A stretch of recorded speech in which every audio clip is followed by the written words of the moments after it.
നമസ്കാരം. പ്രബുദ്ധ കേരളം ഇന്ന് കേട്ട വാചകങ്ങളാണിത്. ഈ വാചകം ഉണ്ടായത് ഒരു നൃത്താധ്യാപികയിൽ നിന്നാണ്. എത്രയോ കുട്ടികളെ നൃത്തം അഭ്യസിപ്പിച്ച ഒരു നൃത്താധ്യാപിക കലാമണ്ഡലം സത്യഭാമയിൽ നിന്നാണ് ഈ വാക്കുകൾ ഇന്ന് നമ്മൾ കേട്ടത്. നമ്മളെല്ലാവരെയും ഈ വാക്കുകൾ അങ്ങേയറ്റം നാണം കെടുത്തിക്കളഞ്ഞു എന്നുള്ളതാണ് യാഥാർത്ഥ്യം. ഇതിൽ പിന്നീട് പരാമർശങ്ങൾ ഉണ്ടായി, പ്രതികരണങ്ങൾ ഉണ്ടാകുന്നു. അതിനെ വിമർശിച്ചുകൊണ്ട് ഒട്ടേറെ പ്രതികരണങ്ങൾ നമ്മൾ കാണുന്നു. ഈ പ്രതികരണത്തെ തള്ളിക്കൊണ്ട് ഒട്ടേറെ നർത്തകർ ഉൾപ്പെടെ രംഗത്തെത്തുന്ന കാഴ്ചയും നമ്മൾ കണ്ടതാണ്. ഇന്ന് സംഭവിച്ച ഏറ്റവും പ്രധാനപ്പെട്ട ഒരു വാർത്തയായി വാർത്ത മാറുമ്പോൾ വിശദമായി തന്നെ ഈ വാർത്തയിലേക്ക് നമ്മൾ പോവുകയാണ്. നമുക്കൊപ്പം അതിഥികൾ ഉണ്ടാകും. നമ്മൾ അതിഥികളെ പ്രതീക്ഷിക്കുന്നുണ്ട്. സ്വാഗതം ഇന്ന് സംഭവിച്ചതിലേക്ക്.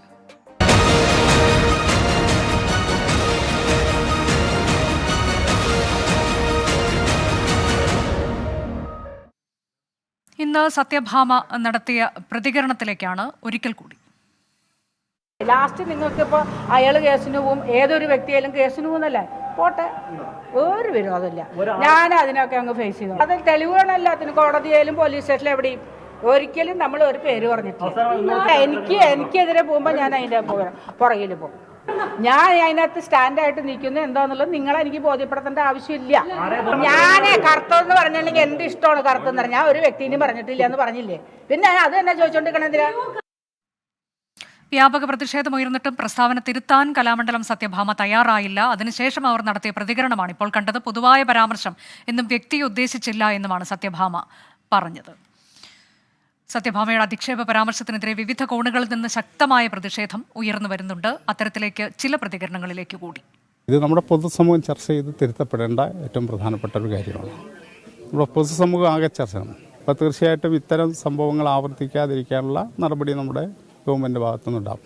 പരാതി ലഭിച്ചു കഴിഞ്ഞാൽ അതിനനുസരിച്ചുള്ള നടപടിയായിട്ടും ഗവൺമെൻറ് മുന്നോട്ട് പോകും. അത് തികച്ചും ദൗർഭാഗ്യകരമായി പോയി. അങ്ങനെ ആരെയും നിറത്തിൻ്റെ പേരിൽ ആരെയും ആക്ഷേപിക്കാൻ പാടില്ല. ഒരിക്കലും ഒരു പരിഷ്കൃത സമൂഹത്തിന് ചേർന്നതല്ല. അവരങ്ങനെ ചെയ്തിട്ടുണ്ടെങ്കിൽ അത് തെറ്റാണ്. അതവർ പിൻവലിച്ച് മാപ്പ് പറയുകയാണ് വേണ്ടത്. കറുത്തവരൊക്കെ ചീത്തയാണ്, അവരൊക്കെ രണ്ടാംകടയാണ് എന്നുള്ളത്, വെളുത്തവരൊക്കെ മേലെയാണ്, അവരൊക്കെ ഒന്നാംകടയാണ് എന്നുള്ള അടിമ മനോഭാവത്തിൽ നിന്ന് വരുന്ന. ഇപ്പോൾ ശ്രീ RLV രാമകൃഷ്ണൻ നമുക്കൊപ്പം തത്സമയം ചേരുന്നുണ്ട്. മറ്റ് അതിഥികളെയും നമ്മൾ പ്രതീക്ഷിക്കുന്നുണ്ട്. ശ്രീ രാമകൃഷ്ണൻ, നേരത്തെ താങ്കൾ പ്രതികരിച്ചിട്ടുണ്ട്. ഇതിനോടകം തന്നെ ഒട്ടേറെ പ്രതികരണങ്ങളായി എന്ന് എനിക്കറിയാം. ഇന്ന് രാവിലെ മുതൽ തന്നെ ഈ വിഷയത്തിലാണ് താങ്കളുടെ പ്രതികരണം ഉണ്ടായിട്ടുള്ളത്. നമ്മളോട് നേരത്തെ പ്രതികരിച്ചതാണ്. ഇത് വലിയ വിവാദമാകുന്നു. താങ്കൾക്ക് പിന്തുണയുമായി സമൂഹം ഒന്നടങ്കം താങ്കൾക്കൊപ്പമുണ്ട് എന്നുള്ളതും വ്യക്തമാണ് ഇതിനോടകം തന്നെ. അപ്പോൾ അതിനുശേഷം നമ്മൾ പ്രതികരണം തേടിക്കൊണ്ട് കലാമണ്ഡലം സത്യഭാമയുടെ അടുത്തേക്ക് പോകുമ്പോൾ പിന്നെ കാണുന്നതാണ് രണ്ടാമത് നമ്മൾ കേൾപ്പിച്ചത്. അത് താങ്കളുടെ ശ്രദ്ധയിൽപ്പെട്ടിട്ടുണ്ടോ എന്ന് എനിക്കറിയാം.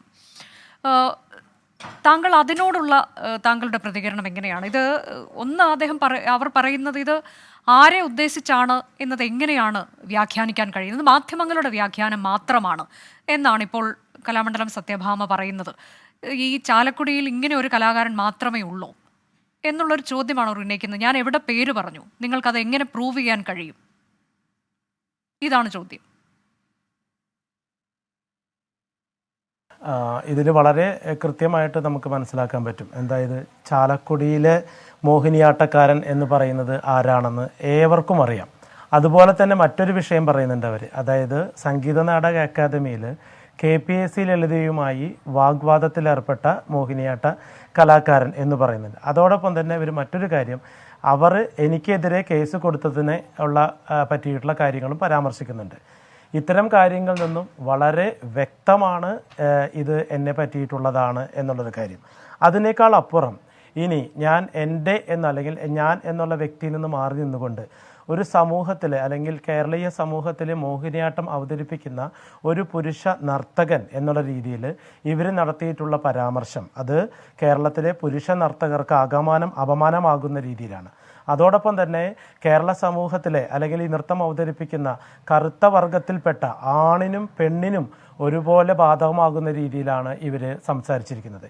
ഇവിടെ ഞാൻ എന്നതിനപ്പുറത്തേക്ക് ഞാൻ ചിന്തിക്കുകയാണ്. കാരണം എനിക്ക് പുറകെ വരുന്ന അല്ലെങ്കിൽ കറുത്തവർ എന്ന് പറയുന്ന, പ്രത്യേകിച്ച് അടിവരട്ട് പറയുന്നു കാക്കയെ പോലെ കറുത്തവർ എന്ന്. അപ്പോൾ ഈ കറുത്തത് എന്തിനെയാണ് പ്രതിനിധാനം ചെയ്യുന്നത് നമുക്ക് എല്ലാവർക്കും അറിയാം. കറുത്തത് അവർണമാണ്, വെളുത്തത് സവർണമാണ്. അപ്പോൾ തീർച്ചയായിട്ടും അതൊരു ജാതിയിലേക്ക് തന്നെയാണ് പറയുന്നത്. ഈ പറഞ്ഞ ആള് എന്താ പറയുക, കോടതീയ നടപടികളെ അല്ലെങ്കിൽ നിയമ സംഹിതകളെ കൃത്യമായി അറിഞ്ഞുകൊണ്ട് തന്നെയാണ് ഈ ഇൻ്റർവ്യൂ നടത്തിയിട്ടുള്ളതെന്നുള്ള കാര്യം നമുക്ക് ബോധ്യപ്പെടും. അതുകൊണ്ട് തന്നെയാണ് ഇവർ പേര് പറയാതെയും അല്ലെങ്കിൽ ജാതി പറയാതെയും മനഃപൂർവ്വം ജാതിയിലേക്കും പേരിലേക്കുമൊക്കെ തെറിക്കാവുന്ന അല്ലെങ്കിൽ ശ്രദ്ധിക്കാവുന്ന കാര്യങ്ങൾ പറഞ്ഞുകൊണ്ട് സമൂഹത്തിൽ അല്ലെങ്കിൽ യൂട്യൂബിലൂടെ ഈ കാര്യം പുറത്ത് പറഞ്ഞിട്ടുള്ളത്. ഒരു സമൂഹത്തിലെ കലാകാരൻ എന്നുള്ള രീതിയിൽ, അല്ലെങ്കിൽ ഞാൻ ഒരു ദളിതനായിട്ടുള്ള ഞാൻ ഈ സമൂഹത്തിൽ നൃത്തം പഠിക്കുന്ന കറുത്ത വർഗത്തിൽപ്പെട്ട എല്ലാ നർത്തകന്മാർക്ക് കൂടെ വേണ്ടിയിട്ടാണ് ഞാൻ ഈ ശബ്ദം ഉയർത്തുന്നത്. ഇതിനപ്പുറത്തേക്ക് വളരെ വ്യക്തമാണ് ആ ചാനലിൻ്റെ അടിയിൽ വരുന്ന കമൻറ്റുകൾ മുഴുവനും ഇത് കലാഭവൻ മണിയുടെ അനുജനെ പറ്റിയിട്ടുള്ളതാണ് എന്നുള്ള ചർച്ചകൾ മുഴുവനും അതിനടിയിലെ കമൻസുകളായിട്ട് വരുന്നു. അപ്പം നമ്മൾ കേരളത്തിലുള്ള അരി ഭക്ഷണം കഴിക്കുന്ന ഏതൊരാൾക്കും വളരെ കൃത്യമായിട്ട് പറയാൻ കഴിയും, ഇത് കലാഭവൻ മണിയുടെ അനുജൻ എന്ന ഡോക്ടർ RLV രാമകൃഷ്ണൻ എന്ന മോഹിനിയാട്ട നർത്തകനെ നിങ്ങൾ അന്വേഷിച്ച് നോക്കിയോളൂ. കേരളത്തിൽ തന്നെ വളരെ റയറായിട്ടുള്ള മോഹിനിയാട്ട നർത്തകരേ ഉള്ളൂ. അതിൽ ഞാൻ പറയുന്നത് ഞാൻ തന്നെയാണ് കറുത്ത മോഹിനിയാട്ടക്കാരെന്ന് എനിക്ക് തോന്നിയിട്ടുള്ളത്. അപ്പോൾ കൃത്യമായിട്ട് ഇവരെ അടയാളപ്പെടുത്തുന്നുണ്ട്. ഇവര് മത്സരത്തിന് പോയ കഥകളും രാമകൃഷ്ണൻ കലാമണ്ഡല സത്യഭാമ പറയുന്ന ഒരു കാര്യം, മോഹിനിയാട്ടം അവതരിപ്പിക്കുന്നത് മോഹിനിയാകണം, മോഹനനാകരുത് എന്നതാണ് പിന്നീട് അവർ വ്യക്തമാക്കുന്നത്. പക്ഷേ അതിനോടൊപ്പം തന്നെ അവർ നേരത്തെ പറഞ്ഞു വെക്കുന്നത് സൗന്ദര്യമുള്ള പുരുഷന്മാരുണ്ടല്ലോ അവർക്ക് കളിക്കാം എന്നും പറയുന്നുണ്ട്. അപ്പോൾ അവരുടെ എതിർപ്പ് യഥാർത്ഥത്തിൽ എന്തിലാണ് എന്നത് വളരെ പ്രസക്തമായൊരു ചോദ്യമായി വരികയല്ലേ. ഇത് പുരുഷൻ മോഹിനിയാട്ടം കളിക്കുന്നതിലല്ല, സൗന്ദര്യമുള്ള പുരുഷന് വേണമെങ്കിൽ മോഹിനിയാട്ടം കളിക്കാം, അതിലവർക്ക് എതിർപ്പില്ല എന്ന് തോന്നുന്നു. അതെ അതെ, ഇത് ശരിക്കും ഇത് ഞാൻ പറഞ്ഞല്ലോ, എന്നോടുള്ള അല്ലെങ്കിൽ ഈ കറുത്ത വർഗത്തിൽപ്പെട്ട നർത്തകർ മുകളിലേക്ക് വരുന്നുള്ള പ്രശ്നം തന്നെയാണ്.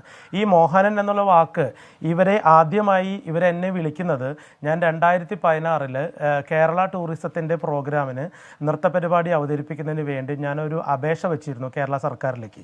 അപ്പോൾ അതുമായി ബന്ധപ്പെട്ട സെലക്ഷൻ കമ്മിറ്റിയിൽ അന്ന് ഇവർ സെലക്ഷൻ കമ്മിറ്റിയിലുണ്ടായിരുന്നു. അങ്ങനെ ഇവർ എൻ്റെ അപ്ലിക്കേഷൻ ഫോമിൽ നിന്ന് നമ്പർ എടുത്തിട്ട് എന്നെ വിളിച്ചിട്ട് ഇവർ ആദ്യം തന്നെ സംസാരിക്കുന്നത് ഞാൻ ആരാണെന്ന് എന്താണെന്ന് പറയാതെ, ഹലോ നീ എന്നാ മോഹനനായത്, നീ എന്നാ മോഹിനിയാട്ടക്കാരനായത്, നിനക്ക് കേരളത്തിലെ ഏത് സ്ഥാപനത്തിൽ നിന്നാണ് മോഹിനിയാട്ടം പഠിച്ചിട്ട് സർട്ടിഫിക്കറ്റ് കിട്ടിയെന്ന് പറഞ്ഞുകൊണ്ട് ഒരുമാതിരി പ്രകോപനം തുളുമ്പുന്ന രീതിയിലുള്ള സംഭാഷണമാണ് ആദ്യത്തെ തന്നെ കൂടിക്കാഴ്ച എന്നല്ല, ഒരു ഫോൺ സംഭാഷണത്തിലൂടെ ഇവർ മുന്നോട്ട് വയ്ക്കുന്നത്. അപ്പോൾ ഇവർക്ക് അപ്പം മുതൽ ഞാൻ ആണുങ്ങൾ മോഹിനിയാട്ടം ചെയ്യുന്നതും അതുപോലെ തന്നെ കേരള കലാമണ്ഡലത്തിന് പുറത്ത് നിന്ന് RLV കോളേജിൽ നിന്നും ഞാൻ കേരള കലാമണ്ഡലത്തിലേക്ക് MPhil PhD പഠിക്കാൻ വേണ്ടി കേരള കലാമണ്ഡലത്തിലേക്ക് ചെല്ലുമ്പോൾ ഇവരവിടുത്തെ ഭരണസമിതി അംഗമായി വരികയും എന്നോട് ഞാൻ ചെയ്യുന്ന ഈ വിഷയവുമായി ബന്ധപ്പെട്ടുകൊണ്ട് എപ്പോഴും ഒരു ഒട്ടും നല്ലതല്ലാത്ത രീതിയിലുള്ള സംഭാഷണങ്ങളും നിൻ്റെ PhD പ്രബന്ധം ഒന്ന് കാണണം എന്നുള്ള രീതിയിൽ വളരെ മോശമായ രീതിയിലാണ് എന്നോട് എപ്പോഴും സംസാരിച്ചിട്ടുള്ളത്. അതോടൊപ്പം തന്നെ അവിടെ ഒരു സെമിനാർ നടന്ന സമയത്ത് എന്നോട് അവിടെ നിന്ന് എഴുന്നേറ്റ് പോകാൻ പറഞ്ഞിട്ടുണ്ട്. അപ്പോൾ ഇത്തരത്തിലുള്ള പ്രശ്നങ്ങൾ മൂലം ഞാൻ ഇവരുമായിട്ട് അല്ലെങ്കിൽ ഇവരെന്നെ നിരന്തരം ഇങ്ങനെ മാനസികമായിട്ട് തളർത്തിക്കൊണ്ടിരിക്കുന്ന ഒരു സാഹചര്യത്തിൽ കോടതീയ നടപടികളിലടക്കം നമുക്ക് പോവേണ്ടി വന്നിട്ടുണ്ട്. അതിനുശേഷമാണ് ഇവർ അവിടെ നിന്ന് പുറത്ത് പോവുകയും എനിക്കെതിരെ ഒരു 3 കേസ് കൊടുത്തുകൊണ്ട് ഒരേ കാര്യം പറഞ്ഞുകൊണ്ട് 3 കേസ് കൊടുക്കുന്നൊരവസ്ഥയുണ്ടായി. അപ്പോൾ ഇങ്ങനെ മാനസികമായി നിരന്തരം പീഡിപ്പിച്ചുകൊണ്ടിരിക്കുകയാണ്. അപ്പോൾ ഇങ്ങനെ ഇപ്പോൾ നമ്മൾ ഇത്രയും താഴേക്കിടയിലുള്ള ഒരാൾ ഇത്രയും കഷ്ടപ്പെട്ട് മോഹിനിയാട്ട രംഗത്ത് ഇത്രയും ബിരുദങ്ങളും ബിരുദാനന്തര ബിരുദങ്ങളും നേടിയതിൻ്റെ പുറകിലും ഇവരൊരു CCRT ഫെലോഷിപ്പിൻ്റെ കാര്യം പറയുന്നുണ്ട്. ഈ CCRT ഫെലോഷിപ്പിൽ ഞാനും ഇവരും ഒരേ സമയം അപേക്ഷിതരായിരുന്നു. അപ്പോൾ ആ വർഷത്തെ CCRT ഫെലോഷിപ്പ് എനിക്കാണ് കിട്ടിയത്.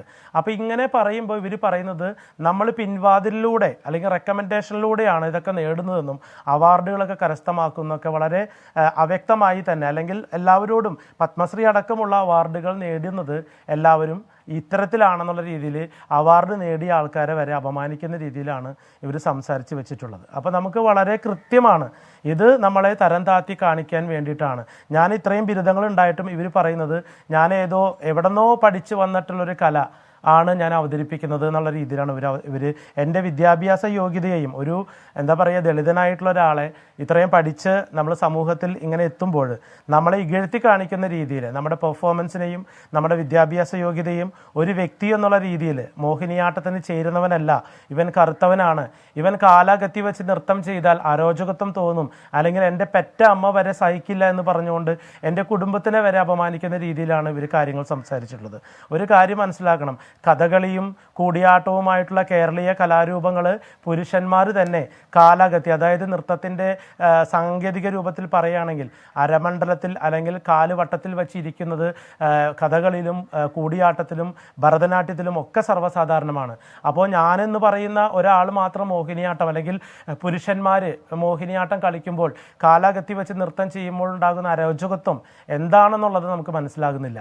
ആ അരോചകത്വം അവരുടെ മനസ്സിൻ്റെ അരോചകത്വം തന്നെയായിട്ടാണ് എനിക്ക് മനസ്സിലായിട്ടുള്ളത്. തീർച്ചയായിട്ടും ഇത് താഴേക്കിടയിലുള്ള ആളുകൾ ഈ നൃത്തമേഖലയിൽ ഉയർന്നു വരുന്നതിൻ്റെ ഏറ്റവും വലിയ അസൂയ തന്നെയാണ് ഇതിൻ്റെ പുറകിൽ നിന്ന് മനസ്സിലാക്കുന്നത്. ഇതിൽ ഒരു ഉദാഹരണം ഒക്കെ ചൂണ്ടിക്കാട്ടി അവർ പറയുന്നത്, കുറച്ച് സൗന്ദര്യമുള്ള ആളുകൾ മോഹിനിയാട്ടത്തിലേക്ക് വന്നാലേ ഭംഗി ഉണ്ടാവുകയുള്ളൂ, ശരീരം കൊണ്ട് ചെയ്യുന്ന പ്രവൃത്തിയാണ് കൂടുതലും. ഉദാഹരണമായി അവർ ചൂണ്ടിക്കാട്ടുന്നത് പൂതനാമോക്ഷമാണ്. പൂതന കൃഷ്ണന്റെ അടുത്ത് വന്ന് കൃഷ്ണനെ കൊല്ലാൻ നോക്കുന്നത് എങ്ങനെയാണ്, അത് വിഷം തേച്ച് കൊല്ലാൻ എന്നുള്ളതാണല്ലോ അതിൻ്റെ കഥ. ഇതൊരു പ്രായപൂർത്തിയായ പുരുഷൻ ചെയ്യുന്നതും കാണാൻ ഭംഗിയുള്ള ഒരു സ്ത്രീ ചെയ്യുന്നതും തമ്മിൽ വ്യത്യാസമുണ്ട് എന്ന് പറയുന്നു. ഇതൊക്കെ കണക്കാക്കിയാണ് താൻ പറയുന്നത്. അതായത് ആ കലാരൂപത്തിൻ്റെ ഒരു പ്രത്യേകത കൂടിയാണ് അങ്ങനെ. അതിൽ ഇപ്പോൾ സെക്സ് രൂപേണയൊക്കെയുള്ള ഒരുപാട് കാര്യങ്ങൾ മോഹിനിയാട്ടത്തിലുണ്ട്. അവിടെ സൗന്ദര്യം എന്നുള്ളതൊരു മാനദണ്ഡം തന്നെയാണ്. പെൺകുട്ടികൾ തന്നെ അത് ചെയ്യണം എന്നുള്ളതാണ് അഭിപ്രായം. അത് ആ കലാരൂപത്തിൻ്റെ പ്രത്യേകത കൂടിയാണ് എന്ന് അവർ പറഞ്ഞു വയ്ക്കുമ്പോൾ, കഴിഞ്ഞ കുറേ വർഷങ്ങളായി ഈ രംഗത്ത് താങ്കൾ ഇത് പരിണിതപ്രജ്ഞൻ കൂടിയായ ഒരാളാണ്. അപ്പോൾ അത് ആ തരത്തിലേക്ക് താങ്കൾക്ക് ഏതെങ്കിലും ഘട്ടത്തിൽ അനുഭവപ്പെട്ടിട്ടുണ്ടോ? ഒരിക്കലും ഒരു നാട്യശാസ്ത്ര ഗ്രന്ഥത്തിലും മോഹിനിയാട്ടം സ്ത്രീകൾ മാത്രം നൃത്തം ചെയ്യേണ്ടതാണെന്ന് പറഞ്ഞു വച്ചിട്ടില്ല. തന്നെയുമല്ല, ഈ മോഹിനിയാട്ടം ഈ പഠിപ്പിച്ചതും ഇതിൻ്റെ ഉത്ഭവവും ചരിത്രത്തിൽ മുഴുവനും പുരുഷന്മാരാണ് ഇതിൻ്റെ നൃത്താധ്യാപകർ. അതോടൊപ്പം തന്നെ ഈ മോഹിനിയാട്ടം അധപതിച്ചു പോയതിനു ശേഷം കേരള കലാമണ്ഡലത്തിലൂടെ മഹാകവി വള്ളത്തോൾ എന്ന നവോത്ഥാന നായകൻ ഈ മോഹിനിയാട്ടത്തെ പുനരുജ്ജീവിപ്പിച്ചപ്പോൾ ഈ കലാരൂപത്തിന് മോഹിനിയാട്ടം എന്നുള്ള പേര് നല്ലതല്ല എന്നും ഇതിന് ഏറ്റവും ഉചിതമായ പേര് കൈരളി നൃത്തമാണ് എന്ന് കൃത്യമായി അദ്ദേഹം കേരള കലാമണ്ഡല ചരിത്ര പുസ്തകത്തിലടക്കം നമുക്ക് വായിക്കാൻ പറ്റുന്ന ഒരു വസ്തുതയാണ്. എന്നിട്ടും ഇവിടെ ഈ കലാരൂപത്തിന് മോഹിനിയാട്ടം എന്നുള്ള പേരിൽ ഇങ്ങനെയുള്ള ചിന്താഗതിയുള്ള ആൾക്കാർ വീണ്ടും വീണ്ടും വിളിച്ചു വരുന്നു എന്നുള്ളതാണ് ഏറ്റവും വലിയ പ്രശ്നം. ഇതിൽ ഒരു നടൻ അല്ലെങ്കിൽ ഒരു നടി, ഒരു നർത്തകൻ അല്ലെങ്കിൽ നർത്തകി എന്നുള്ള ഒരു കലാകാരൻ ഏത് തരത്തിലുള്ള ഭാവത്തെയും ഉൾക്കൊള്ളാൻ കഴിവുള്ള കലാകാരന്മാരായിരിക്കണം. ഈ പൂതനാമോക്ഷത്തിൻ്റെ കാര്യം പറഞ്ഞല്ലോ, ഇപ്പോൾ ഈ അടുത്ത് യൂട്യൂബിലും അല്ലെങ്കിൽ റീൽസിലുമെല്ലാം എൻ്റെ പൂതനാമോക്ഷത്തിൻ്റെ ഒരു വീഡിയോ വളരെ വൈറലായിട്ടുണ്ട്. അപ്പോൾ അതിൻ്റെ ഭാഗമായിട്ട് ചൂണ്ടിക്കാണിച്ച് പറഞ്ഞതാണെന്നാണ് ഞാൻ മനസ്സിലാക്കുന്നത്. ഈ പൂതനാമോക്ഷം എന്നുള്ള ഒരു അവസ്ഥ കഥകളിയിലും കലാകാരന്മാർ സ്ത്രീവേഷം കെട്ടിട്ടാണ് കലാകാരന്മാർ കഥകളി പൂതനാമോക്ഷം ചെയ്യുന്നത്. മനസ്സിലായോ? അത് ഏതൊരു കലാകാരനായാലും ആ ഭാവത്തെ ഉൾക്കൊണ്ടുകൊണ്ട് അത് ചെയ്യുകയാണെങ്കിൽ അതിമനോഹരമായി തീരും. അതിന് സ്ത്രീയെന്നോ പുരുഷനെന്നോ യാതൊരു തരത്തിലുള്ള വിവേചനങ്ങളും ഇല്ലാതെ തന്നെയാണ് കലയിൽ കഥാപാത്രങ്ങളെ അവതരിപ്പിക്കേണ്ടത്. പകർന്നാടുക എന്നാണ് എൻ്റെ ഒരു സംശയമാണ്. ശ്രീ RLV രാമകൃഷ്ണൻ, താങ്കൾ ഇത് ഈ പഠിക്കുന്ന അധ്യയന സമയത്തൊക്കെ ഇത് ഈ തരത്തിലേക്ക് എന്തെങ്കിലും അഭിപ്രായ പ്രകടനങ്ങളൊക്കെ ഏതെങ്കിലും അധ്യാപകരുടെ ഭാഗത്തു നിന്ന് ഒരിക്കലെങ്കിലും ഉണ്ടായിട്ടുണ്ടോ? ഇത് അല്ലെങ്കിൽ ഏതെങ്കിലും ഒരു കഥ അത് അവതരിപ്പിക്കുമ്പോൾ അത് ചെയ്യാൻ ബുദ്ധിമുട്ട് ഉള്ളതുപോലെയോ അങ്ങനെ ഏതെങ്കിലും ഒരു ഘട്ടത്തിൽ താങ്കൾക്ക് ബുദ്ധിമുട്ട് തോന്നിയിട്ടുണ്ടോ? എനിക്ക് ഒരിക്കലും തോന്നിയിട്ടില്ല. ഈ മോഹിനിയാട്ടം എന്ന കേരളീയ കല, ഞാനൊരു കേരളീയനാണ്, അതുകൊണ്ട് തന്നെ ഈ കേരളത്തിൻ്റെ ശാസ്ത്രീയ കല എനിക്ക് പഠിക്കണം, എനിക്ക് കളിക്കണം എന്ന് തന്നെ പറഞ്ഞുകൊണ്ട് ഞാൻ ഈ നൃത്തം അവതരിപ്പിക്കുമ്പോഴും പഠിക്കുമ്പോഴും എൻ്റെ ഗുരുക്കന്മാരായിട്ടുള്ള RLV ആനന്ദ്, അതുപോലെ കലാവിജയൻ, ഈ തവണത്തെ കേന്ദ്ര സംഗീതനാടക അക്കാദമി അവാർഡ് വിന്നറാണ് കലാവിജയൻ, പിന്നെ കാലടി സംസ്കൃത സർവകലാശാലയിൽ വർക്ക് ചെയ്തിരിക്കുന്ന ആയിഷ, ഇവരൊക്കെ പറയുന്നത് രാമകൃഷ്ണൻ ആൺവേഷത്തിൽ തന്നെ നൃത്തം ചെയ്താൽ മതി. കാരണം ആൺവേഷത്തിൽ ആൺവേഷത്തിൽ ചെയ്യുമ്പോൾ ഉണ്ടാകുന്ന ഒരു സൗന്ദര്യം അത് പെൺവേഷം കെട്ടി ചെയ്യുമ്പോൾ നഷ്ടപ്പെട്ടു പോകുന്നു. അതുകൊണ്ട് ഇത് ചെയ്യണമെങ്കിൽ തീർച്ചയായിട്ടും ആൺവേഷത്തിൽ തന്നെ രാമകൃഷ്ണൻ നൃത്തം അവതരിപ്പിച്ചാൽ മതി. അതിൽ ഒരു ഭാവവ്യത്യാസം നമ്മുടെ കഴിവാണത്. നമ്മൾ ഒരു സ്ത്രീയെ ഒരു പുരുഷൻ അവതരിപ്പിക്കുമ്പോഴും ഒരു പുരുഷനെ സ്ത്രീ അവതരിപ്പിക്കുമ്പോഴും അതിന് തന്മയത്വത്തോടു കൂടി അവതരിപ്പിക്കുക എന്നുള്ളതാണ് ഒരു നടൻ്റെ അല്ലെങ്കിൽ ഒരു നർത്തകൻ്റെ കർത്തവ്യം. അത് വളരെ നല്ല രീതിയിൽ പ്രയോക്താവ് പ്രേക്ഷകന് കൊടുക്കുമ്പോൾ പ്രേക്ഷകന് ഉണ്ടാകുന്ന ആനന്ദമാണ് ആ സന്തോഷം അല്ലെങ്കിൽ രസം എന്ന് പറയുന്നത്. അത്തരത്തിൽ ഞാൻ അവതരിപ്പിക്കപ്പെട്ട ഏത് വേദിയിലും ഞാൻ അവതരിപ്പിച്ച മോഹിനിയാട്ടത്തിന് എൻ്റെ മുമ്പിലുള്ള പ്രേക്ഷകർ 2 കൈനീട്ടി സ്വീകരിക്കുകയും അഭിനന്ദനങ്ങളും കയ്യടികളും കൊണ്ടും വളരെയധികം സന്തോഷത്തോടെയാണ് ഞാൻ അവതരിപ്പിച്ച വേദികളിൽ നിന്നെല്ലാം തിരിച്ചു പോരുന്നത്. അതുകൊണ്ട് മോഹിനിയാട്ടത്തിലെ ഒരു സങ്കേതം അവതരിപ്പിക്കുന്നതിന് പെണ്ണാവണം എന്നുള്ള നിയമം ഒരു നാട്യശാസ്ത്ര ഗ്രന്ഥത്തിലും പറഞ്ഞിട്ടില്ല. അതല്ല അവരുടെ പ്രശ്നം എന്നുള്ളതും വ്യക്തമാണ്. ഞാനത് ഈ ചില ഉദാഹരണങ്ങൾ അവർ പറഞ്ഞതുകൊണ്ട് മാത്രമാണ് താങ്കളോട് ആ ചോദ്യം ചോദിച്ചത്. കാരണം ഇത് സ്ത്രീകൾ മാത്രം അവതരിപ്പിക്കേണ്ടതാണ് എന്നുണ്ടെങ്കിൽ അതിൽ പറഞ്ഞ് അവർക്ക് അവസാനിപ്പിക്കാമല്ലോ. പക്ഷേ അങ്ങേയറ്റം അധിക്ഷേപകരമായ പരാമർശം നടത്തുന്നു, കാക്ക, കറുപ്പ് തുടങ്ങിയ കാര്യങ്ങൾ, പിന്നീട് താങ്കൾ നേരത്തെ പറഞ്ഞതുപോലെയൊക്കെയുള്ള ചില പരാമർശങ്ങളൊക്കെ നടത്തുന്നു. അതൊന്നും നമുക്ക് ഒരു കാലത്തും പൊറുക്കാൻ കഴിയാത്ത പരാമർശങ്ങൾ കൂടിയാണ്. അപ്പോൾ ഇത് തികച്ചും വ്യക്തിപരമായ ഒരു പരാമർശം തന്നെയാണ് അവർ നടത്തിയിട്ടുള്ളത് എന്ന് താങ്കൾ ഇപ്പോഴും ഉറച്ച് വിശ്വസിക്കുകയാണോ? ഈ നേരത്തെ അവരുടെ അടുത്ത വിശദീകരണം നമ്മളത് പ്ലേ ചെയ്തിരുന്നല്ലോ. അപ്പോൾ അത് പറഞ്ഞതിൽ അവർ ഉറച്ചു നിൽക്കുകയാണ്. അവർ ഏതെങ്കിലും ഒരു വ്യക്തിയുടെ പേരൊന്നും എടുത്ത് പറഞ്ഞിട്ടില്ല എന്നൊക്കെ പറയുമ്പോൾ പോലും താങ്കൾ ഇപ്പോഴും ഉറച്ചു വിശ്വസിക്കുന്നു അത് വ്യക്തിപരമായ ഒരു പരാമർശമാണ്, അത് താങ്കൾക്കെതിരെ നടത്തിയതുമാണ്. അതെ, തീർച്ചയായിട്ടും. കാരണം അത് കേൾക്കുന്ന ഏതൊരു മനുഷ്യബോധമുള്ള ഒരാൾക്കും അത് മനസ്സിലാക്കാൻ സാധിക്കും കൃത്യമായിട്ട്. പിന്നെ ഈ ഏതോ ഒരു കോഴവിവാദവുമായി ബന്ധപ്പെട്ട് നടത്തുന്ന ചർച്ചയിൽ എൻ്റെ പേര് വരേണ്ട കാര്യം എന്താണ്? ആ ഇൻ്റർവ്യൂ നടത്തുന്ന ചാനലും ആ ചാനൽ നടത്തുന്ന ആളും അഭിമുഖം ചെയ്യുന്ന ആളും തമ്മിൽ കൃത്യമായിട്ട് ഒരു സംസാരം ഉണ്ടായതിനു ശേഷമാണ് ഞാൻ ഇന്ന മാതിരിയുള്ള ചോദ്യങ്ങൾ ചോദിക്കാം, അപ്പോൾ നിങ്ങൾ ഇന്ന ആളുടെ പേര് പറഞ്ഞാൽ മതി എന്നുള്ള രീതിയിൽ. നമുക്കറിയാം, ഒരു ചാനൽ ചർച്ച ചെയ്യുമ്പോൾ ഒരു വ്യക്തിയെ വ്യക്തിപരമായി ആക്ഷേപിക്കുമ്പോൾ ഉണ്ടാകുന്ന പ്രശ്നങ്ങളെ വളരെ ബോധത്തോടു കൂടി മനസ്സിലാക്കിയതിന് ശേഷം ആസൂത്രിതമായി ഉണ്ടാക്കിയ ഒന്നാണ് ജാതി പറയാതെ ജാതി പറയുകയും പേര് പറയാതെ പേരെടുത്ത് പറയുകയും ചെയ്യുന്ന ഈ ഇൻ്റർവ്യൂ എന്ന് കാണുമ്പോൾ നമുക്ക് കൃത്യമായി മനസ്സിലാക്കാം. കാരണം ഇതിൻ്റെ ആദ്യ പകുതി 20 മിനിറ്റോളം വരെ ഞാനുമായി ബന്ധപ്പെട്ട കാര്യങ്ങളല്ല സംസാരിക്കുന്നത്. 20 മിനിറ്റിന് ശേഷമാണ് ഇത്തരം കാക്കയെ പോലെ കറുത്തവൻ എന്നും ഒക്കെ പറയുന്നത്. ഞാനൊരു കാര്യം വെല്ലുവിളിക്കുകയാണ്, ഇവർക്ക് ധൈര്യമുണ്ടോ ഈ കാക്കയെ പോലെ കറുത്തവൻ ആരാണെന്നും അല്ലെങ്കിൽ ചാലക്കുടിയിലെ മോഹിനിയാട്ടക്കാരൻ ആരാണെന്നും ഇത്രയും ധൈര്യം പകർത്താൻ ചാനലുകൾ സംസാരിക്കുന്ന ഇവർക്ക് ആ പേര് പറയാനുള്ള ആർജവം കൂടെ കാണിക്കണം എന്ന് ഞാൻ അപേക്ഷിക്കുകയാണ്. അതെ, ആ ഒരു പേര് ഇത് ആർക്കെതിരെയാണ്? ഇപ്പോൾ താങ്കൾക്കെതിരെ അല്ലെങ്കിൽ പിന്നെ ഇത് ആർക്കെതിരെ എന്നുള്ള ചോദ്യത്തിന് അവർ മറുപടി പറയുന്നില്ല എന്നുള്ളത് തന്നെയാണ്. മറ്റൊന്നിപ്പോൾ താങ്കൾ നേരത്തെ പറഞ്ഞല്ലോ ഇതിനു മുൻപും അവരിൽ നിന്ന് ഇത്തരത്തിലേക്ക് അനുഭവങ്ങൾ ഉണ്ടായിട്ടുണ്ടെന്ന്. പക്ഷേ ഇന്നിപ്പോൾ അവർ പറയുന്നത് ആരാണ് RLV രാമകൃഷ്ണൻ എന്ന് എനിക്കറിയില്ല, എനിക്ക് ഒരു പരിചയവുമില്ല, അയാളുമായി പ്രശ്നമുണ്ടോ എന്ന് നിങ്ങളെ ബോധ്യപ്പെടുത്തേണ്ട കാര്യമില്ലല്ലോ എന്നാണ് മാധ്യമപ്രവർത്തകരോട് പിന്നീട് സത്യഭാമ പറഞ്ഞിട്ടുള്ളത്. അതെ, അപ്പോൾ ഈ RLV രാമകൃഷ്ണൻ ആരാണെന്ന് അറിയാണ്ടാണോ ഇവർ കേസൊക്കെ കൊടുക്കണേ? RLV രാമകൃഷ്ണനെതിരെ കേസ് കൊടുത്തിട്ടുണ്ട്. എന്നെ കഴിഞ്ഞ കുറേ നാളുകളായിട്ട് പിന്നെ പോലീസ് സ്റ്റേഷനിൽ കോടതിയിൽ ഒക്കെ കയറ്റി ഇറക്കുന്ന ഒരു വ്യക്തിയാണ് ഇവർ. അപ്പോൾ RLV രാമകൃഷ്ണൻ്റെ അഡ്രസ്സും അറിയാത്ത ഒരാളല്ല എന്നുള്ള കാര്യം നിങ്ങൾക്ക് എല്ലാവർക്കും അറിയാം. അവർ തന്നെ പറയുന്നുണ്ട് പല ഇൻ്റർവ്യൂകളും എനിക്കെതിരെ കേസ് കൊടുത്തിട്ടുണ്ടെന്നുള്ള കാര്യം. അപ്പോൾ ഇവർ എന്തുകൊണ്ടാണ് ഇത് പറയാത്തത്? അവർക്കറിയാം ഇത് പിന്നെ കോടതീയമായ നടപടികളിലേക്ക് പോകും, ജയിലിൽ അടയ്ക്കപ്പെടും എന്നുള്ളത് കൊണ്ട് തന്നെയാണ് അവർ ഇത്തരം കാര്യങ്ങൾ പുറത്ത് പറയാൻ നിൽക്കുന്നത്. അത് നമുക്ക് കൃത്യമായിട്ട് അറിയാലോ, ഇത്തരം സംസാര വിഷയങ്ങളിൽ നിന്ന് മനസ്സിലാക്കാൻ പറ്റുള്ളൂ. അല്ലെങ്കിൽ കൃത്യമായിട്ട് പറയട്ടെ അവർ. നമുക്കിപ്പോൾ അടിസ്ഥാനപരമായിട്ട് ഇവർ പറഞ്ഞു വച്ചിരിക്കുന്ന കാര്യങ്ങളിൽ ഏതൊരാൾക്കും അറിയാം ചാലക്കുടിയിലെ മോഹിനിയാട്ടക്കാരൻ ആരാണെന്നും KPCL വാഗ്വാദത്തിൽ തർക്കത്തിലുണ്ടായിട്ടുള്ള മോഹിനിയാട്ട നർത്തകൻ ആരാണെന്നും എല്ലാ മാധ്യമ സുഹൃത്തുക്കൾക്ക് എന്ന പോലെ കേരളത്തിലെ എല്ലാ ജനങ്ങൾക്കും അറിയാം ആരെ പറ്റിയാണ് പറഞ്ഞിരിക്കുന്നത് എന്നുള്ളത്.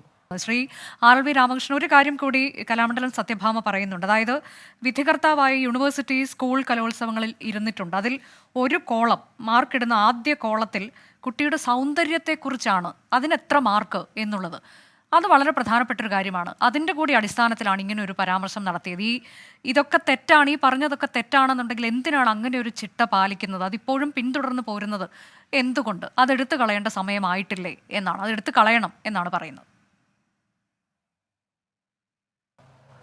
ഇതിൽ ആ യുവജനോത്സവം മാനുവലിലെ ഒരു കാര്യമുണ്ട്, ആ കാര്യവുമായി ബന്ധപ്പെട്ട് ഈ കാര്യം സംസാരിക്കേണ്ട ആവശ്യമില്ല എന്നുള്ളതാണ് ഒരു കാര്യം. മറ്റൊന്ന്, അതിലൊരിക്കലും കുട്ടിയുടെ സൗന്ദര്യത്തെക്കുറിച്ചല്ല പറയുന്നത്. ആ കുട്ടി ചെയ്യുന്ന നൃത്തത്തിൻ്റെ സാങ്കേതിക മികവിനെ കുറിച്ച് പറയുന്നുണ്ട്. അല്ലെങ്കിൽ ആ കുട്ടി ഉപയോഗിക്കുന്ന കോസ്റ്റ്യൂം, അല്ലെങ്കിൽ പിന്നെ ആ കുട്ടിയുടെ മേക്കപ്പ്, പിന്നെ ചുവടുകൾ, അതുപോലെ തന്നെ അഭിനയം, അങ്ങനെയുള്ള അടവുകൾ, അതിൻ്റെ ശുദ്ധത, ഇതിനെക്കുറിച്ച് മാത്രമാണ് പിന്നെ സ്കൂൾ കലോത്സവ വേദികളിലെ മാനുവലുകളിൽ പറയുന്നത്. ഒരു കുട്ടിയുടെ സൗന്ദര്യത്തെക്കുറിച്ച് മാർക്കിടാനായിട്ട് അതിൽ പറയുന്നില്ല.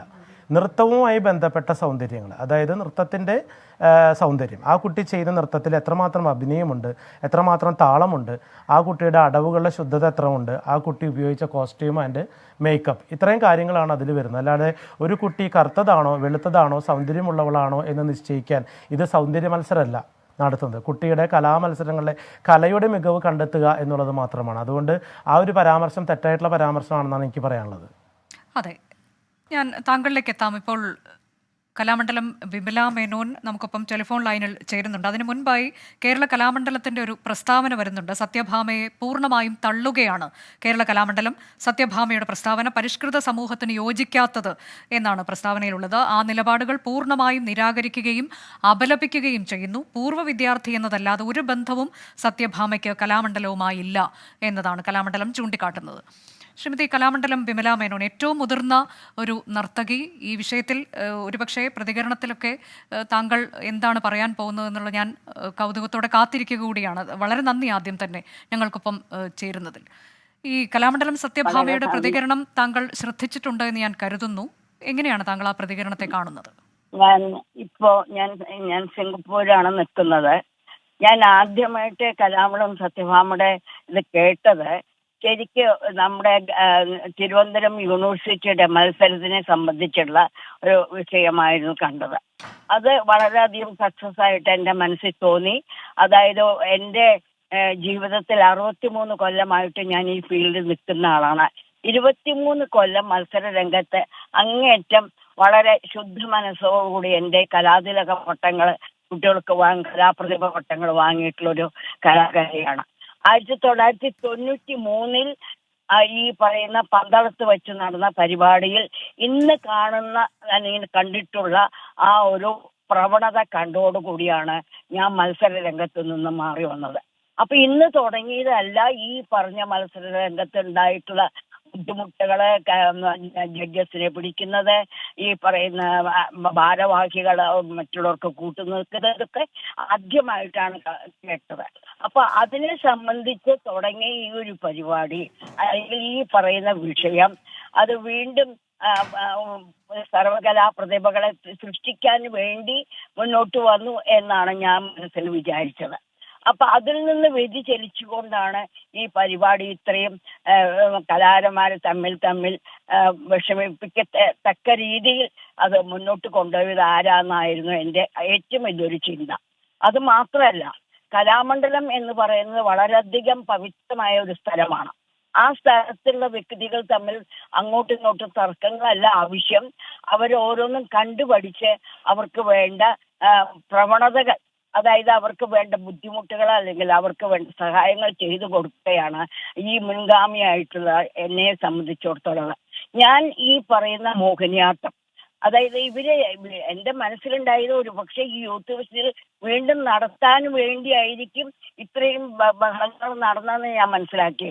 പക്ഷെ ഇത് വളരെയധികം മോശകരമായ രീതിയിൽ അത് മുന്നോട്ട് കൊണ്ടുപോയി എന്നതിൽ അതിയായ സങ്കടം ഒരു നർത്തകി ഉണിക്കുണ്ട്. പക്ഷെ ഈ പറഞ്ഞ മോഹിനിയാട്ടം ആൺകുട്ടികളിൽ കൂടി 1991 തിരൂരിൽ വെച്ച് നടന്ന മത്സര രംഗത്ത് അത് വളരെ ഉത്തരമായി കാണുകയും അത് അന്നത്തെ നമ്മുടെ വിദ്യാഭ്യാസ മന്ത്രി ടി മുഹമ്മദ് ബഷീർ നേരിൽ കാണുകയും ഈ പറയുന്ന ആൺകുട്ടികൾ മോഹിനിയാട്ടം വേണ്ട, അവർക്ക് ഇഷ്ടംപോലെ മറ്റുള്ള ഇനങ്ങളുള്ളത് കൊണ്ട് അത് നിർത്തിവെക്കണമെന്ന് വാദിച്ച ഒരു വലിയൊരു കലാകാരിയാണ് ഞാൻ. അത് അങ്ങനെ തന്നെ യൂത്ത് ഫെസ്റ്റിവലിൽ ഇല്ലാതാക്കുകയും ചെയ്തു. പക്ഷെ ആണുങ്ങൾ മോഹിനിയാട്ടം ചെയ്യുന്നതിൽ പരാതിയൊന്നും ടീച്ചർക്കില്ല. അതിൽ PhD എടുക്കുകയോ അല്ലെങ്കിൽ അവർ ഗുരുക്കന്മാരാവുകയോ ചെയ്യാം. പക്ഷെ നൃത്തകലയിൽ മോഹിനിയാട്ടത്തിന് ചില നിബന്ധനകളുണ്ട്. അത് പാലിക്കേണ്ട ചുമതല എല്ലാ കലാകാരന്മാർക്കും ഉണ്ട്. അത് ആണായാലും പെണ്ണായാലും വേഷത്തിനായാലും ഇതായാലും. പിന്നെ നാട്യശാസ്ത്ര പ്രകാരം ഒരു നർത്തകി, ഒരു കലാകാരി എന്താണ് എന്ന് വളരെ വ്യക്തമായിട്ട് ഓരോ ദിക്കിലും ചെയ്തു കൊടുത്തിട്ടുണ്ട്. മാനുവൽ പരിഷ്കത്തിൽ ഞങ്ങൾ അത് വളരെ വ്യക്തമായിട്ട് പറഞ്ഞു കൊടുത്തിട്ടുണ്ട്. എന്തുകൊണ്ടാണ് ഒരു കുട്ടി സ്റ്റേജിൽ അവതരിപ്പിക്കുമ്പോൾ ഏത് തരത്തിലാണ് മാർക്ക് ഇടേണ്ടത്, എന്താണ് പെർഫോമൻസിന് മാത്രമല്ല ആ കാര്യം, അതായത് ആ കുട്ടിയുടെ ടോട്ടൽ സൗന്ദര്യം, അല്ലെങ്കിൽ എന്താണ് വേഷഭൂഷാദികള്, അടവുകള്, അഭിനയങ്ങള്, വിന്യാസങ്ങൾ, അങ്ങനെ ഒട്ടനവധി കാര്യങ്ങൾ ഉൾക്കൊള്ളിച്ചുകൊണ്ടാണ് ഒരു മത്സര രംഗത്ത് ഒരു കുട്ടിയെ നമ്മൾ. അതെ, അതായത് ടീച്ചർ പറഞ്ഞു വരുന്നത് ഇപ്പോൾ മോഹിനിയാട്ടം അത് പെൺകുട്ടികൾ അവതരിപ്പിക്കുകയാണ്, അതിൽ താങ്കൾ അങ്ങനെ ആ ഒരു നിലപാടിനോട് യോജിച്ചു നിൽക്കുന്ന വ്യക്തിയാണെന്ന് ഞാൻ മനസ്സിലാക്കുന്നത്. പക്ഷേ ഇന്നിപ്പോൾ അതെ ടീച്ചർ, അതായത് ഇന്നിപ്പോൾ ഈ കലാമണ്ഡലം സത്യഭാമ പറഞ്ഞു വന്നപ്പോൾ അത് അവിടം കൊണ്ട് നിർത്തുകയല്ല ചെയ്തത്, പകരം ഒരു അധിക്ഷേപത്തിലേക്ക് പോകുന്നതാണ് കണ്ടത്. ആ വാക്കുകൾ താങ്കൾ ശ്രദ്ധിച്ചിട്ടുണ്ടോ എന്ന് എനിക്കറിയില്ല. നമുക്കൊപ്പം തത്സമയം ഇരിക്കുന്നുണ്ട് RLV രാമകൃഷ്ണൻ. താങ്കൾക്കറിയാം എന്ന് ഞാൻ കരുതുന്നു ടീച്ചർ. 1996 തൃപ്പൂണിത്തുറ RLV കോളേജിൽ മോഹിനിയാട്ട കളരിയിൽ നിന്ന് പഠിച്ചിറങ്ങിയ കലാകാരനാണ്. 4 വർഷത്തെ ഡിപ്ലോമ, പോസ്റ്റ് ഡിപ്ലോമ, അതിനുശേഷം MG യൂണിവേഴ്സിറ്റിയിൽ നിന്ന് MA മോഹിനിയാട്ടത്തിൽ 1ാം റാങ്ക്, പിന്നീട് കേരള കലാമണ്ഡലത്തിൽ നിന്ന് പെർഫോമിംഗ് ആർട്സിൽ MPhil ടോപ്പ് സ്കോറർ, കൂടാതെ ഇതേ സ്ഥാപനത്തിൽ നിന്ന് മോഹിനിയാട്ടത്തിൽ PhD പൂർത്തിയാക്കി UGCയുടെ അസിസ്റ്റന്റ് പ്രൊഫസർ ആകുന്നതിനുള്ള നെറ്റ് പരീക്ഷ, ദൂരദർശൻ കേന്ദ്രം A ഗ്രേഡഡ് ആർട്ടിസ്റ്റ്.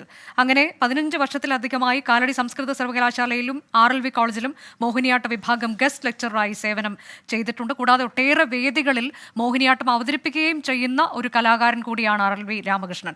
അദ്ദേഹത്തെക്കുറിച്ച് ഇന്നിപ്പോൾ നടത്തിയിട്ടുള്ള പരാമർശം എന്നുള്ളത് അത് അങ്ങേയറ്റം അധിക്ഷേപകരം തന്നെയാണ്. കാക്കയെ പോലെ കറുത്ത നിറമുള്ളയാൾ, ഇത് കളിക്കാൻ യോഗ്യനല്ല എന്ന് പറഞ്ഞുകൊണ്ട് അവർ നടത്തുന്ന പരാമർശം നമുക്കിവിടെ ആവർത്തിക്കാൻ പോലും പറ്റാത്ത തരത്തിലേക്കാണ്. അങ്ങനെ എങ്ങനെയാണ് ഒരു നർത്തകിക്ക് മറ്റൊരു നർത്തകൻ, അത് പുരുഷനാണ് എന്നുള്ളത് കൊണ്ട് അല്ലെങ്കിൽ കറുത്തവനാണ് എന്നുള്ളത് കൊണ്ട് ഇതിന് യോഗ്യനല്ല എന്ന് പറയാൻ കഴിയുമോ ടീച്ചർ? അല്ല, ഞാൻ അതിനൊരു മറുപടി പറയണത് ഇതാണ്. അതായത് ഈ പറയുന്ന വ്യക്തികൾ എന്ത് ക്വാളിഫിക്കേഷൻ നേടിയാലും ഒരു സ്റ്റേജ് പ്രസന്റേഷന് ചില നിബന്ധനകളുണ്ട്. ആ നിബന്ധനകൾ പാലിക്കാൻ എല്ലാ കലാകാരന്മാർക്കും വളരെ ആവശ്യമാണ്. അത് മാത്രമല്ല, ഇത് ഇത്രയും അതായത് ഇത് ഏത് വഴി കൂടെ തിരിഞ്ഞു പോയിച്ചാൽ ഇത് ചോദ്യങ്ങളുടെ ഒരു വർഷം വന്നപ്പോൾ ഒരു പക്ഷേ ആക്ഷേപശക കൊണ്ട് ഒരു പക്ഷേ ഈ പറഞ്ഞ മാറ്റങ്ങൾ ഉണ്ടാക്കാം. അതിനെ ഇത്രയും വിപുലീകരിച്ച് അതൊരു കലാകാരിയെ താത്തേണ്ട കാര്യവുമില്ല, ഒരു കലാകാരൻ അതിനെ താഴേണ്ട കാര്യവുമില്ല. ഈ പറയുന്ന വ്യക്തികൾ എല്ലാവരും ക്വാളിഫൈഡ് ആണെങ്കിലും ആ ക്വാളിഫൈഡ് ആയിട്ടുള്ള എല്ലാവർക്കും എല്ലാ ദിക്കിലും വിജയിച്ചു വരാൻ സാധിച്ചു എന്ന് വരില്ല.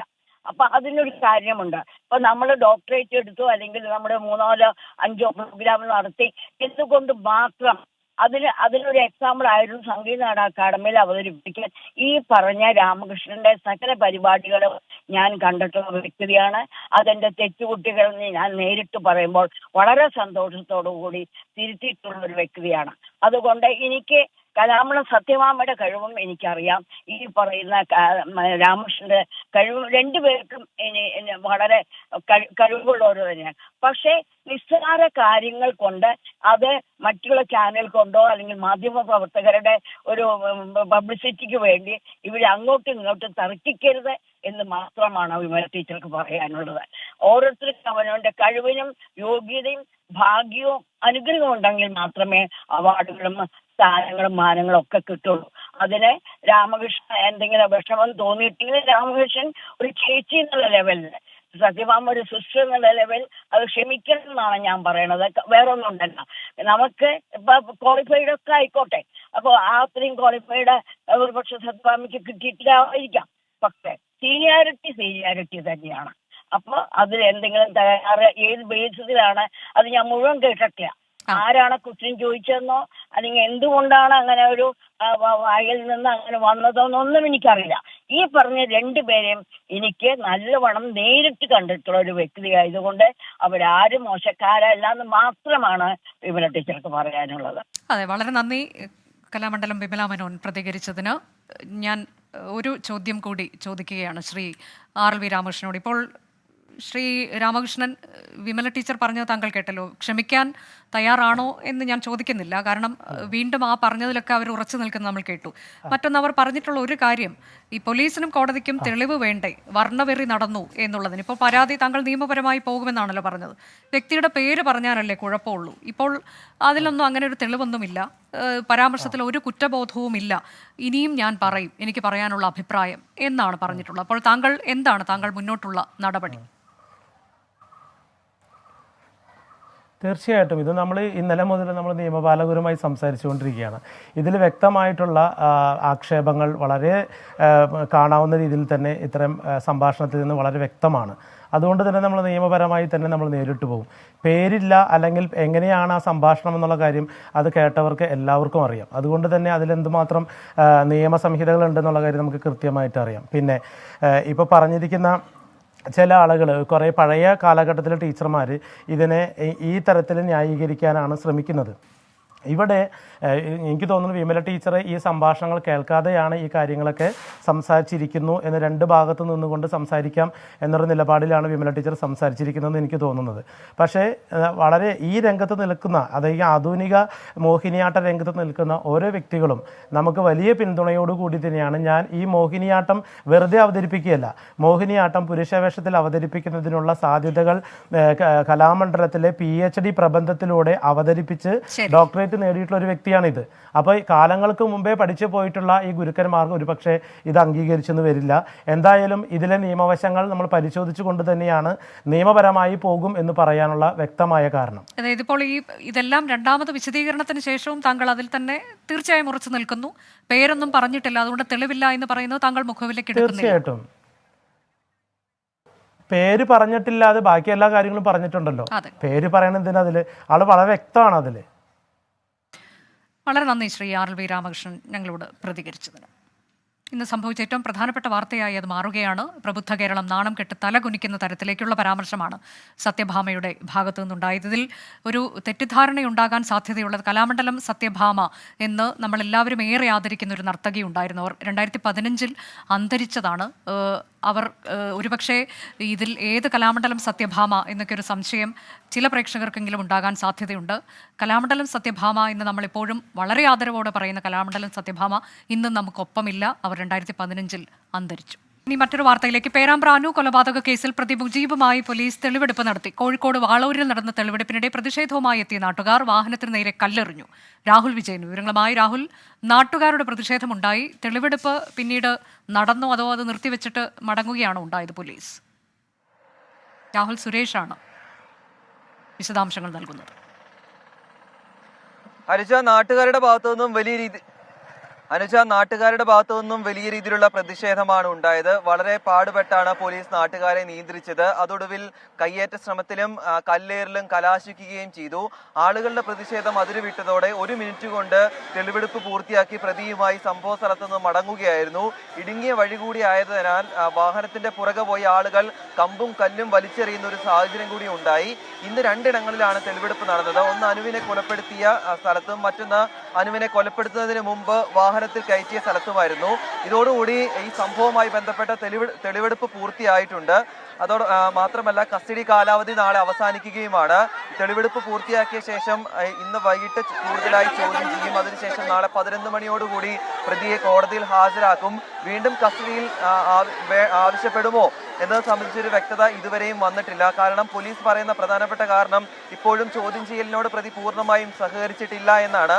42 ഗ്രാം സ്വർണം വിറ്റ് ലഭിച്ച പണം എവിടെ എന്ന ചോദ്യത്തിന് ഇതുവരെയും വ്യക്തമായ മറുപടി ലഭിച്ചിട്ടില്ല. അതുകൊണ്ട് തന്നെ വീണ്ടും കസ്റ്റഡി അപേക്ഷിക്കാനുള്ള ഒരു സാധ്യത കൂടിയാണ് ഉള്ളത്. കഴിഞ്ഞ ദിവസം കൊണ്ടോട്ടിയിലും കണ്ണൂരിലും തെളിവെടുപ്പ് പൂർത്തിയാക്കിയിരുന്നു. അനുജ, അതാണ് പേരാമ്പ്ര അനു കൊലപാതക കേസ് പ്രതിയുമായുള്ള തെളിവെടുപ്പിനിടെ നാട്ടുകാരുടെ പ്രതിഷേധം. മറ്റൊരു വാർത്ത. കണ്ണൂർ അടയ്ക്കാത്തോട് ജനവാസ മേഖലയിൽ ഇറങ്ങിയ കടുവയെ മയക്കുവെടി വെച്ചു. വെറ്ററിനറി ഡോക്ടറുടെ നേതൃത്വത്തിലുള്ള ദൗത്യ സംഘമാണ് മയക്കുവെടി വെച്ചത്. സജോ ദേവസ്യ വിശദാംശങ്ങളുമായി. സജോ, വിവരങ്ങൾ.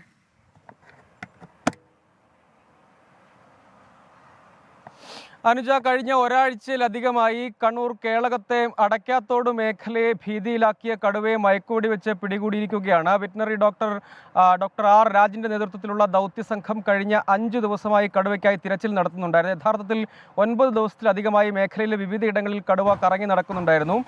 തുടർന്ന് ആ മേഖലയിലെ തന്നെ ഒരു കർഷകൻ ടാപ്പിംഗ് തൊഴിലാളി ടാപ്പിങ്ങിന് വേണ്ടി പോയ ഘട്ടത്തിൽ കടുവയുടെ ദൃശ്യങ്ങൾ പകർത്തി പിന്നീട് ആ മേഖലയിൽ തന്നെ ഉണ്ടെന്ന് ഉറപ്പിക്കുകയായിരുന്നു. ദൗത്യസംഘം വലിയ തോതിൽ പണിപ്പെട്ടു 3 സ്ഥലത്ത് കൂട് സ്ഥാപിച്ചു. നേരത്തെ തന്നെയും കടുവയും അവിടെ തന്നെയുള്ള ഒരു കർഷകന്റെ റബ്ബർ തോട്ടത്തിൽ കണ്ടെത്തിയിരുന്നു. ആ ഘട്ടത്തിൽ ദൗത്യം ഫലവത്തായിരുന്നില്ല. പിന്നീട് തുടർച്ചയായി പ്രത്യേക ദൗത്യസംഘം ആ മേഖലയിൽ തന്നെ ക്യാമ്പ് ചെയ്ത് കടുവയ്ക്കായി തിരച്ചിൽ നടത്തുന്നുണ്ടായിരുന്നു.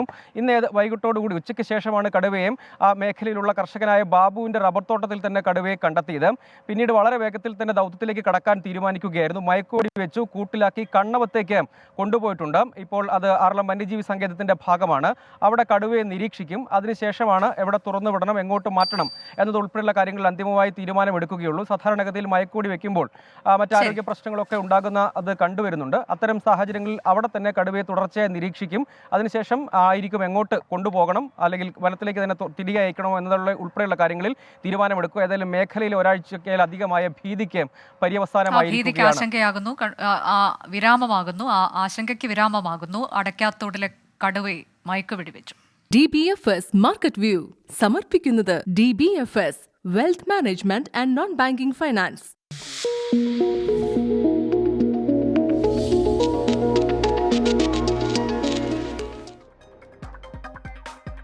Good evening. മാർക്കറ്റ് വ്യൂവിന്റെ ക്ലോസിംഗ് ബില്ലിലേക്ക് സ്വാഗതം. ആദ്യം ബിസിനസ് ഹെഡ്ലൈൻസ്. ഫെഡ് റിസർവ് തീരുമാനത്തിൽ തിളങ്ങി വിപണികൾ. സെൻസെക്സ് 540 പോയിന്റ് ഉയർന്ന് വ്യാപാരം അവസാനിപ്പിച്ചു. റിയൽറ്റി, മെറ്റൽ, പൊതുമേഖലാ ബാങ്കുകൾ നേട്ടമുണ്ടാക്കി. രാജ്യാന്തര വിപണിയിൽ സ്വർണ്ണവില ഔൺസിന് $2200 കടന്നു. സംസ്ഥാനത്ത് സർവകാല റെക്കോർഡിട്ട് സ്വർണ്ണവില പവന് 49,440 രൂപയായി. നില മെച്ചപ്പെടുത്തി ക്രിപ്റ്റോ കറൻസികളും. രാജ്യത്തെ സാമ്പത്തിക അസമത്വം 100 വർഷത്തെ ഉയർന്ന നിലയിൽ. പഠന റിപ്പോർട്ട് പുറത്തുവിട്ട് ന്യൂയോർക്ക് യൂണിവേഴ്സിറ്റി ഉൾപ്പെടെയുള്ള വേൾഡ് ഇൻഇക്വാലിറ്റി ലാബ്. അസമത്വം കൊളോണിയൽ കാലയളവിലേതിനേക്കാൾ മോശമെന്നും റിപ്പോർട്ടിൽ. 1% അതിസമ്പന്നരുടെ ദേശീയ വരുമാന വിഹിതം 22.6%. ഇന്ത്യയിലെ അസമത്വം ദക്ഷിണാഫ്രിക്ക, ബ്രസീൽ, അമേരിക്ക എന്നീ രാജ്യങ്ങളെ അപേക്ഷിച്ച് വലുതെന്നും റിപ്പോർട്ട്. വിവിധ ബാങ്കുകളുടെ ക്രെഡിറ്റ് കാർഡ് ചട്ടങ്ങൾ അടുത്ത മാസം മുതൽ മാറും. ചില ക്രെഡിറ്റ് കാർഡുകൾക്കായുള്ള റിവാർഡ് പേയ്മെന്റ് ശേഖരണം അടുത്ത മാസം 15-ന് അവസാനിക്കും. മാറ്റം വരുന്നത് SBI, ICICI bank, axis bank, yes bank എന്നിവയുടെ ക്രെഡിറ്റ് കാർഡ് ചട്ടങ്ങളിൽ. അടുത്ത 6 മാസത്തിനുള്ളിൽ ബാങ്കുകളുടെ ആസ്തി നിലവാരം മെച്ചപ്പെടുമെന്ന് ഇന്ത്യൻ ബാങ്ക് അസോസിയേഷൻ സർവേ. വായ്പാ പുനഃക്രമീകരണം, സാമ്പത്തിക വളർച്ച എന്നിവ തുണയ്ക്കുമെന്ന് റിപ്പോർട്ട്. മൊത്തം നിഷ്ക്രിയാസ്തി 3% വരെയാകുമെന്നും വിലയിരുത്തൽ. ഇനി ഇന്നത്തെ മാർക്കറ്റ് അനാലിസിസിലേക്കാണ്. US ഫെഡറൽ പലിശ നിരക്ക് മാറ്റമില്ലാതെ നിലനിർത്തിയതിനു ശേഷം സൂചികകളിൽ നിന്ന് ദിവസത്തിലുടനീളം ഒരു മികച്ച പ്രകടനം തന്നെയായിരുന്നു. മിഡ് ആൻഡ് സ്മോൾ ക്യാപ് സൂചികകളിലും മികച്ച മുന്നേറ്റമാണ് ഇന്ന് കാഴ്ചവെച്ചത്. ഏകദേശം ഒരു 1.5% നേട്ടം തന്നെ മിഡ് ക്യാപ് സൂചികളിലൊക്കെ തന്നെയുണ്ടായി. US സാമ്പത്തിക വീക്ഷണം IT ഓഹരികളെയാണ് ഏറ്റവും കൂടുതൽ സ്വാധീനിക്കുന്നതെന്ന് പറയാം. കാരണം ഇന്നത്തെ ഒരു നേട്ടത്തിന്, ഈ ഒരു റാലിക്ക് ഒരു പിന്തുണ, ഏറ്റവും കൂടുതൽ പിന്തുണ നൽകിയത് IT ഓഹരികളൊക്കെ തന്നെയാണ്. ഇനി സൂചികകളിലേക്ക് പോവുകയാണെങ്കിൽ നാഷണൽ സ്റ്റോക്ക് എക്സ്ചേഞ്ചിന്റെ സൂചികയായ നിഫ്റ്റിയുടെ എല്ലാ സൂചികകളും ഇന്നൊരു പോസിറ്റീവ് മോഡലാണ് വ്യാപാരം അവസാനിപ്പിച്ചിരിക്കുന്നത്. നിഫ്റ്റി 50-യിൽ 172 പോയിന്റ് ഉണർവിൽ 22,011 പോയിന്റിലാണ് നിലവിൽ വ്യാപാരം അവസാനിച്ചിരിക്കുന്നത്. ഇന്ന് ഏറ്റവും കൂടുതൽ മികച്ച പ്രകടനം കരസ്ഥമാക്കിയ സ്ഥാപനങ്ങൾ NTPC, BPCL എന്നിവയൊക്കെ ഓഹരികളൊക്കെ തന്നെ ഇന്ന് മികച്ച പ്രകടനം കാഴ്ചവെച്ചിരുന്നു. ഇനി ബാങ്ക് ഓഹരികളിലേക്ക് പോവുകയാണെങ്കിൽ 374 പോയിന്റ് നേട്ടത്തിൽ 46,684 പോയിന്റിലാണ് നിഫ്റ്റി ബാങ്ക് ഓഹരികളിലൊക്കെ ഇന്ന് വ്യാപാരം അവസാനിച്ചിരിക്കുന്നത്. നിഫ്റ്റി ഫിനാൻഷ്യൽ സർവീസസിലും ഏകദേശം 170 പോയിന്റിന്റെ ഒരു മുന്നേറ്റം പ്രകടമായിരുന്നു. ഇനി ബോംബെ സ്റ്റോക്ക് എക്സ്ചേഞ്ചിലേക്ക് പോവുകയാണെങ്കിൽ ബോംബെ സ്റ്റോക്ക് എക്സ്ചേഞ്ചിന്റെ സൂചികയായ സെൻസെക്സിലും വളരെ വലിയൊരു മുന്നേറ്റമാണ് ഇന്നുണ്ടായത്. 539 പോയിന്റ് നേട്ടത്തിൽ 72,641 പോയിന്റിലാണ് ഇന്ന് സെൻസെക്സിലും വ്യാപാരം അവസാനിപ്പിച്ചിരുന്നത്. ഇന്നലെ മുതലൊക്കെ തന്നെ ഫെഡറൽ റിസർവിന്റെ തീരുമാനങ്ങൾ എന്തൊക്കെയാവും തന്നെ നിക്ഷേപകർ ആകാംക്ഷയോടെ നോക്കിക്കണ്ടിരുന്നു. ഏതായാലും ഒരു പോസിറ്റീവ് ഉണർവിലാണ് ഇന്ന് ഇന്ത്യൻ ഓഹരി വിപണിയിൽ മാർക്കറ്റ് അവസാനിച്ചിരിക്കുന്നത്. ഇനി മാർക്കറ്റ് വ്യൂവിൽ ഒരു ഫിനാൻഷ്യൽ എക്സ്പെർട്ട് ഉണ്ട്. DBFSന്റെ ഡയറക്ടറായിട്ടുള്ള KV സാമുവൽ ആണ്. Good evening Shri KV Samuel. Market ഇന്നൊരു നേട്ടത്തിലാണ് അവസാനിച്ചിരിക്കുന്നത്. ഈ ഒരു നേട്ടം ഒരു ലോങ് ടൈമിലേക്ക് ഉണ്ടാകുമോ, അതൊരു ഷോർട്ട് പീരീഡിലേക്ക് മാത്രം ഒതുങ്ങുമോ?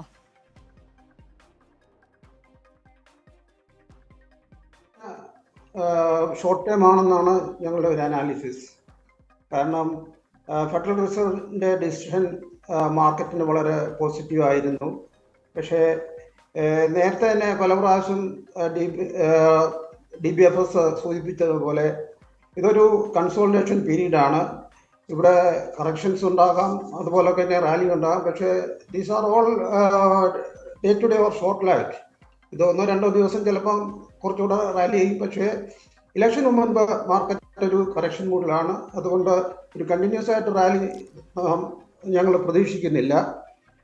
ഇന്നത്തെ ഏറ്റവും പോസിറ്റീവായിട്ടുള്ള ഒരു കാര്യം എന്ന് പറയുന്നത് gold rate all time high touch ചെയ്തു. അതനുസരിച്ച് മുത്തൂറ്റ് ഫൈനാൻസ്, മണപ്പുറം ഫൈനാൻസ് മുതലായ കേരള ബേസ്ഡ് ഫൈനാൻസ് കമ്പനിയുടെ ഷെയർ 8%-ഉം 3.6%-ഉം ഉയർന്നു. അടുത്ത ദിവസങ്ങളിലും ഇത് ഒരു കൺസോളിഡേഷനാണ് നമ്മൾ പ്രതീക്ഷിക്കുന്നത്. ഇന്ന് ഏറ്റവും കൂടുതൽ നേട്ടം ഉണ്ടാക്കിയ ഓഹരികൾ BPCL 3.7% ഉയർന്ന് 587-ലും, NTPC 3.62% ഉയർന്ന് 375-ലും, പവർ ഗ്രിഡ് 3.44% ഉയർന്ന് 273-ലാണ് ക്ലോസ് ചെയ്തത്. ഇടിവ് സംഭവിച്ച ഓഹരികൾ ഭാരതി എയർടെൽ 0.89%, 1223-ലും, HDFC ലൈഫ് 0.66% ഇടിഞ്ഞ് 622-ലും. നന്ദി ശ്രീ KV സാമുലാണ് മാർക്കറ്റ് വ്യൂവിൽ അതിഥിയായി എത്തിയത്. ഏതായാലും നിക്ഷേപകരൊക്കെ തന്നെ വലിയ ആത്മവിശ്വാസത്തിലാണ്. കൂടുതൽ വിപണി വാർത്തകളുമായി മാർക്കറ്റ് വ്യൂവിൽ ഇനി നാളെ കാണാം. ഇനി ഇടവേളയ്ക്ക് ശേഷം ഇന്ന് സംഭവിച്ചതുമായി അനുജ രാജേഷ് തുടരും.